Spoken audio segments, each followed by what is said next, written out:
Bismillahirrahmanirrahim. Assalamualaikum warahmatullahi wabarakatuh. Waalaikumsalam warahmatullahi wabarakatuh. Maha suci Allah, segala puji dan syukur kita panjatkan kehadirat Allah. Semoga kita selalu dalam bimbingan rahmat dan ridha Allah subhanahu wa ta'ala. Subhanallah walhamdulillah astagfirullah wallah Allah. Kembali kami dari tim Raja Nusantara masih sedang berdialog terkait dengan realitas kehidupan kita. Pada kesempatan kali ini kita akan membahas seni lukis badan atau tato. Nah, masih bersama tim Raja Wali, ada Pak Ustadz Supardi SHGMM atau Pak Ustadz Raja Wali. Kita akan membahas tato terkait dengan hukum, Pak Ustadz. Karena walau bagaimanapun, ini harus ada kepastian. Kepastian hukum lah, solusinya bagaimana itu, karena harus ada ketegasan di satu sisi, harus ada solusi di sisi yang lain terkait dengan tato. Baik, saudaraku, kita dengarkan dulu pemaparan dari Pak Ustadz. Bismillahirrahmanirrahim. Assalamualaikum warahmatullahi wabarakatuh. Waalaikumsalam. Alhamdulillahirabbil alamin. Kita bersyukur kepada Allah Subhanahu wa taala, keberkahan, keselamatan, kesehatan buat kita semua. Saudaraku, bahwa tato atau seni lukis ada di tubuh dengan menggunakan tinta dan dicocok untuk masuk ke dalam kulit, di dalam kulit tapi di atas daging, kan itu ya. Nah, itu sudah kita fenomena sudah tahu. Kemudian kita memberikan satu solusi gini, saudaraku, bahwa dalam hukum toharoh, toharoh itu bersuci. Dalam Islam ini, saudaraku, khusus dalam Islam, bahwa toharoh itu ada dua. Ada hadas besar, ada hadas kecil. Hadas besar yang menyebabkan mandi, harus mandi itu junub, kemudian nifas, kemudian haid, itu perempuan, meninggal itu termasuk mandi. Kemudian yang hadas kecil itu wudu. Buang air kecil, air besar, kemudian buang angin, menyentuh lagi perempuan yang masih bukan muhrim. Nah, itu semua menyebabkan wudu. Nah, anggota wudu dan anggota mandi ini kan harus mendapatkan kerataan, sobul alamai gitu loh. Alamutan najis. Siramlah di atas najis kalau najis. Tapi kalau dia hadas berarti basuhlah. Jadi basuhlah, itu kan. Fa in kuntum junuban fatahharu. Jika kamu junub maka mandilah. Itu kan hukumnya mandi. Idza kuntum ila sholati faghsilu wujuhakum wa aydiyakum ila marafiqi wamsahu rusakum wa arjulakum ilal ka'bain. Apabila kamu mendirikan salat, adalah kamu basuh wajah, tangan sampai siku, kemudian kepala dan kaki sampai mata kaki. Ini anggota wudu. Kalau wa in kuntum junuban fatahharu, itu junub mandi, berarti seluruh badannya dari ujung rambut sampai ujung kaki. Nah, kemudian kalau wudu itu anggota wudu itu wajah, kepala, tangan dan kaki. Maka rukun wudu jadi 6. Niat, basuh wajah, tangan, kepala, kaki, tertib. Nah, itu jadi rukun. Nah, saudaraku, bahwa kalau ada orang tato itu kan dia menusuk kulit, masuk ke dalam kulit tapi di atas daging. Nah, jadi kalau itu ada alat untuk nusuk, jadi sehingga ketika disabun, ketika di air itu kalis. Kayak daun talas itu daun talas kalis. Nah, saat dia di bagian mandi, berarti di luar dari anggota wudu, itu terhalangnya waktu junub. Tapi saat dia ada di anggota wudu, maka itu terhalang dua. Di junub dan di wudu. Nah, ini adalah sesuatu yang memang harus disucikan. Itu kan. Harus disucikan. Nah, coba. Jadi Tato itu pada prinsipnya dimanapun posisinya dalam tubuh kita tetap menghalangi untuk bersuci. Ya, baik wudhu maupun mandi. Iya, jika dia ada di anggota wudhu berarti menghalangi wudhu dan mandi. Kalau dia di anggota mandi di badan yang lain, maksudnya di bagian yang lain berarti menghalangi mandi. Ya. Kalau saya sedikit melihat Ustaz ya, bahwasanya seni apa namanya tato lah.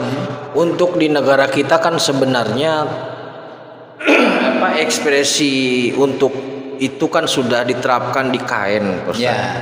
Berupa batik, di kayu berupa ukir, di besi berupa tempa. Kemudian ini ada yang sampai di mata tato itu Ustaz. Ada tato mata sampai di semua badan. Semua yang terlihat itu bisa ditato. Mata bisa ditato. Luar biasa. Nah, kemudian begini. Jika ini adalah seni murni, maksudnya ini kan ada orang yang berpaham seni murni. Pokoknya yang penting seni dan indah.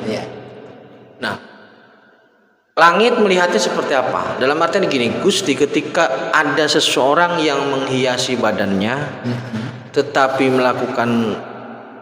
dapat membatasi dia untuk bersuci, itu bagaimana Pak Ustaz? Jadi saudaraku gini, bahwa ini untuk orang yang belum tato, untuk orang belum tato, kita ini punya kewajiban dalam Muslim itu taharoh. Nah, toharoh ini harus ditentukan oleh dua, hadas besar dan hadas kecil. Kalau najis diulap juga kelar ya. Nah, hadas besar hadas kecil itu harus teraliri oleh air. Nah, sementara kalau tato ini walaupun seni keindahan, itu kita nggak menafikan. Seni keindahan nggak menafikan penempatan yang urgent dengan unsur ibadah ini yang sangat visual. Artinya ada benturan di sini. Ada benturan. Tidak ada toleransi. Nah, ada toleransi karena memang kaitannya dengan ibadah, ubudiyah. Karena toleransi itu kan selain dari tauhid dan ibadah. Kalau dalam sosiologis kalau misalkan tato itu lukis itu ditempatkan di tembok mau di kain, itu kan sangat-sangat ini. Bagus, ketika orang itu melepaskan dirinya, membersihkan dirinya, itu tetap karena bagaimanapun manusia itu lahir dengan toharoh, dengan suci, ya. Akhirnya pun harus dengan disucikan. Dalam hidup ini harus kita bersuci. Dari suci di proses kehidupan bersuci harus bersuci dan di akhir harus suci. Allahu, makanya Allahu maha suci kan. Subhanallah itu maha suci. Nah, kita mendekati yang maha suci itu harus bersuci. Memang kita nggak akan suci, tapi bersuci itu adalah syarat untuk mendekati yang maha suci. Nah, ketika terhalang ini jadi masalah. Ini buat yang belum ya. Buat yang belum, monggo jangan sampai terhalangi niat yang baik ibadah ini terhalangi oleh seni. Karena kaitannya dengan ibadah dan tauhid yang tidak ada toleransi dalam pelaksanaan gitu kan. Oke, saudaraku, jadi bertato sendiri sebenarnya seni lukis itu sendiri sebenarnya tidak ada masalah, sangat bagus diapresiasi, tetapi ketika penempatan menghalangi ibadah ini gitu. Penempatan menghalangi ibadah. Jadi ini bertentangan dengan hukum bersuci. Itu saja sudah Pak Ustaz. Bertentangan dengan hukum bersuci. Nah, kalau ada orang yang tatoan kemudian menyadari bahwa itu kesalahan, ingin kembali, maksudnya ingin beribadah, solusinya gimana menurut Ustaz? Sebenarnya solusinya hampir sama dengan yang waria tadi. Jadi bagi yang sudah tato, janganlah ini menjadi penghalang buat kita untuk lari ke ibadah. Tetap taubat, nggak akan ngulangi. Tetap iman dan amal soleh. Ini akan menjadi satu keringanan. Menyadari akan sebuah kesalahan. Karena andaikan disetrika juga malah bengkak. Nah sekarang ini mungkin ada yang bisa menghilangkan tinta. Nah itu juga mungkin menjadi solusi ya. Nah, tapi paling tidak ayo jangan sampai Anda tato menghalangi Anda ibadah. Karena ibadah itu sangat-sangat menyelamatkan. Sementara kalau tato dijadikan Allah, saya sudah rusak, biarinlah lebih rusak lagi. Nah ini sungguh sangat sangat menyesal nantinya. Menyesal nantinya. Jadi orang yang dosa itu bukan nggak ada peluang untuk berbuat baik, justru itulah kesempatan kita untuk berbuat. Dan tutupilah dengan berbuat yang lebih baik untuk menjadi lubang kesalahan itu menjadi suatu balance dengan kebaikan. Nah timbangannya kan fa'ama man saqulat mawazinu fa huwa fi syadirodiyah wa amma man khafat mawazinu fa ummu hawiyah, gitu kan. Jadi kalau amal baiknya lebih banyak daripada amal buruknya, tetap ridho Allah. Memang kalau itu buruk tapi baiknya lebih banyak, itu tetap dapat ridhonya Allah. Tapi kalau amal buruknya lebih banyak daripada amal baiknya, nah itulah jadi ancaman.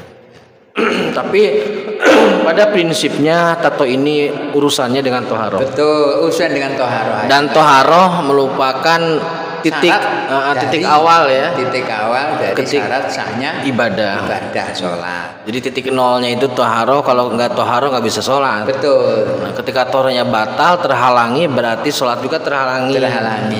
Jadi bukan masalah benci dan tidak suka dan tidak suka. Ini faktanya seni tato ini memang menghalangi bersuci.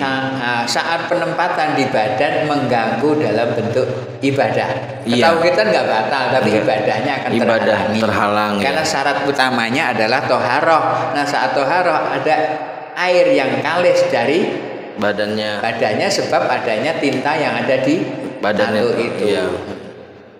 Maka sekali lagi saudaraku, kalau memang kita memiliki kemampuan dalam membuat keindahan, maka ekspresikan di tempat yang tepat. Bisa di kayu, bisa di kain, di tembok dan sebagainya. Jadi mentato diri bukan merusak, memang memperindah, tetapi benturannya di toharoh. Itu yang harus digarisbawahi. Kita bukan anti tato. Ini hanya mengingatkan dari perspektif kita, Pak Ustadz ya. Tato itu indah, tetapi benturan pada saat bersuci. Dan kaitannya dengan dan itu kaitan dengan ibadah dan tidak ada toleransi di situ. Bagi yang belum jangan, bagi yang sudah jangan ditambah. Cukup segera kembali kepada Allah. Semoga Allah memaafkan itu. Amin, insyaallah. Ada lagi yang ditambahkan? Nah, cukup untuk tato itu aja. Terima kasih saudaraku, tetap tingkatkan iman dan amal soleh. Akhirul kalam, assalamualaikum warahmatullahi wabarakatuh. Waalaikumsalam warahmatullahi wabarakatuh.